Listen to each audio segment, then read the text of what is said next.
அனைவருக்கும் வணக்கம். இசை நாயகன் நிகழ்ச்சியின் 3வது பகுதிக்கு உங்களை அன்போடு வரவேற்கிறேன். இந்த நிகழ்ச்சிக்கு தொடர்ந்து ஆதரவு அளித்தும் நல்ல உள்ளங்களுக்கு இந்த நேரத்தில் என் இதயம் கனிந்த நன்றியை தெரிவித்துக் கொள்கிறேன். கடந்த 2 பகுதியில் பார்த்தீங்கன்னா, சலபதி ராவ் இசையில் உருவான மிக இனிமையான பாடல்களை நம்ம பார்த்தோம். அதனுடைய தொடர்ச்சி தான் இந்த பகுதி.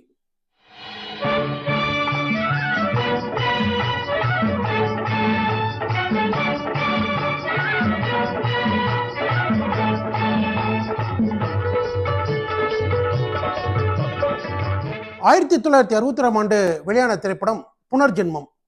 சிவாஜி கணேசன், பத்மினி, ராகினி நடித்த படம் இது. இதுல பட்டுக்கோட்டையார் ஒரு பாடல் எழுதியிருப்பார். என்றும் துன்பம் இல்லை, இனி சோகம் இல்லை, பெரும் இன்ப நிலை வெகு தூரம் இல்லைன்னு இந்த பாடல் முழுவதுமே பார்த்தீங்கன்னா பாசிட்டிவ் வேர்ட்ஸாவே போட்டு பட்டுக்கோட்டையார் எழுதியிருப்பார். இந்த பாட்டு டி.எம். சௌந்தரராஜன் பாடியிருப்பார். என்றும் துன்பம் இல்லை, இனி சோகம் இல்லை, பெரும் இன்ப நிலை வெகு தூரம் இல்லை. என்றும் துன்பம் இல்லை பாடல் படத்துல 3 தடவை வரும். டிஎம்எஸ் மகிழ்ச்சியா பாடியிருப்பாரு. ஒரு முறை சுசிலா பாடியிருப்பாங்க. இன்னொரு முறை இந்த பாட்டு சோகமா வரும். எங்கும் சொந்தம் இல்லை, எந்த ஊரும் இல்லைன்னு ஒரு பாடல். இந்த பாட்டை ரொம்ப நாளாவே இந்த பாட்டுல ஒரு சின்ன கன்ஃபியூஷன் இருக்கு. இந்த பாட்டை பாடினது டி.ஏ. மோத்தி அப்படின்னு சிலர் சொல்லுவாங்க, பி.பி. ஸ்ரீனிவாஸ் அப்படின்னு சிலர் சொல்லுவாங்க. ஆனால் டி.ஏ. மோதி பாடுறதுக்கு வாய்ப்பு இல்லை. என்ன காரணம் அப்படின்னா, படத்தோட டைட்டில்லே அவருடைய பேர் இல்லை. இன்னொரு விஷயம், படத்தோட டைட்டிலில் பி.பி. ஸ்ரீனிவாஸ் பேரும் கிடையாது.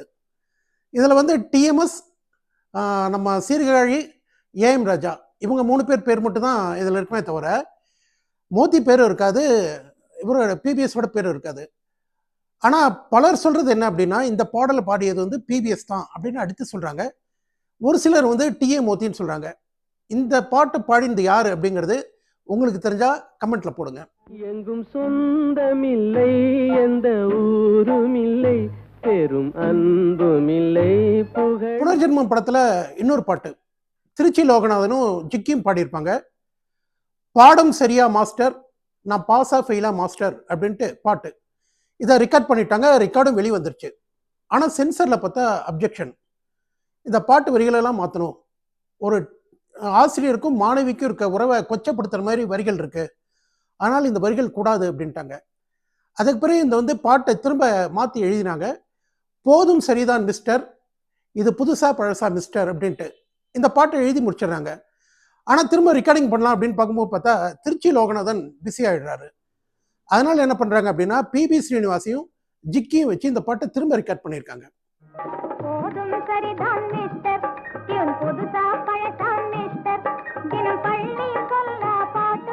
புனர்ஜென்மத்துல ஒரு பாட்டு பட்டுக்கோட்டையார் எழுதியிருப்பாரு. ஏஎம் ராஜாவும் சுசிலாவும் பாடியிருப்பாங்க. இந்த பாட்டு 64 வருஷங்கள் ஆச்சு. ஆனா இன்னைக்கு கேட்டாலும் மிக மிக இனிமையா இருக்கக்கூடிய ஒரு பாடல், உள்ளங்கள் ஒன்றாகி துள்ளும் போதிலே. உள்ளங்கள் ஒன்றாகி துள்ளும் போதிலே கொள்ளும் இன்பமே சொர்க்கம் வாழ்வே. 1961ஆம் ஆண்டு வெளியான திரைப்படம் அன்பு மகன். இந்த படத்துல நாகேஸ்வர ராவ், சாவித்ரி நடிச்சிருப்பாங்க. இதுல ஒரு நகைச்சுவை பாடல், மை டியர் லேடி போதுங்க, உங்க ஐடியா என்ன சொல்லுங்க அப்படின்னு ஒரு பாட்டு திருச்சி லோகநாதன் பாடியிருப்பாரு. இந்த பாடல் காட்சியில் ரேலங்கியும் சரோஜாவும் நடிச்சிருப்பாங்க. இது ரேலங்கி நடிச்சதுனால இந்த ஒரு சந்தேகம் வருது, இது தெலுங்குலேருந்து டப் செய்யப்பட்ட படமா இல்லை தெலுங்குலேருந்து ரீமேக் ஆன படமா அப்படின்னு ஒரு சின்ன டவுட் வருது. யாருக்காவது ஐடியா இருந்ததுன்னா கமெண்ட்ல சொல்லுங்க.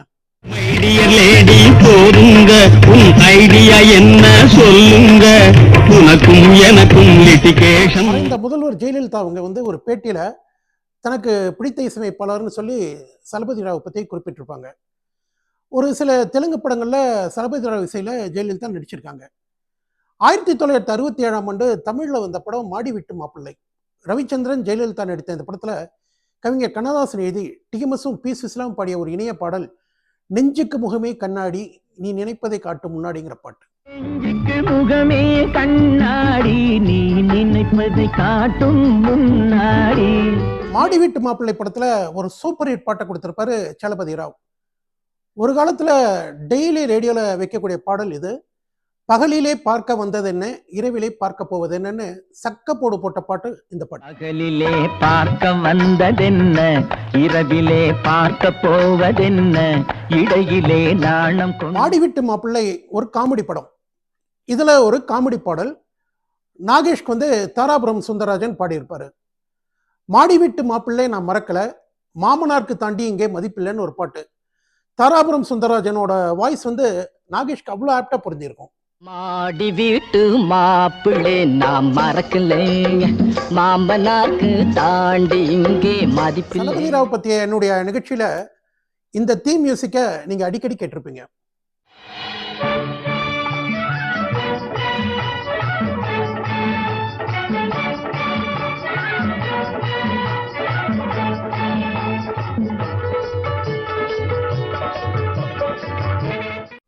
இந்த இசை கேட்டதுமே பலருக்கும் வந்து ரேடியோ சிலோன் தான் ஞாபகம் வரும்.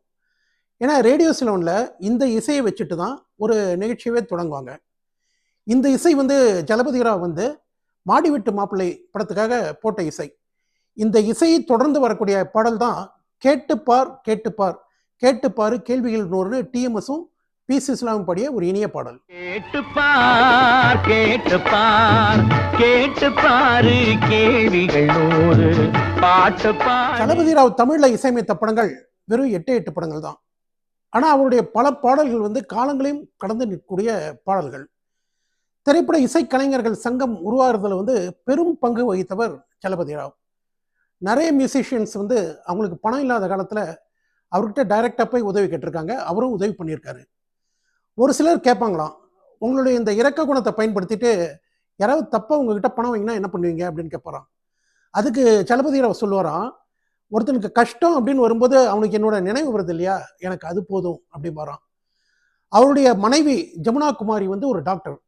இவர் என்ன சொல்லியிருக்காரு அப்படின்னா, ஏழைகள் கிட்ட வந்து பணமே வாங்காம நீ வைத்தியம் பண்ணணும் அப்படின்னு அந்த அம்மாட்ட சொல்லியிருக்காரு. தளபதி ராவ் 1994 நம்மை விட்டு பிரிந்தார். அவர் நம்மை விட்டு பிரிந்தாலும் அவர் கொடுத்த இனிய பாடல்கள் என்றும் நம்முடனே இருக்கும். நன்றி, வணக்கம்.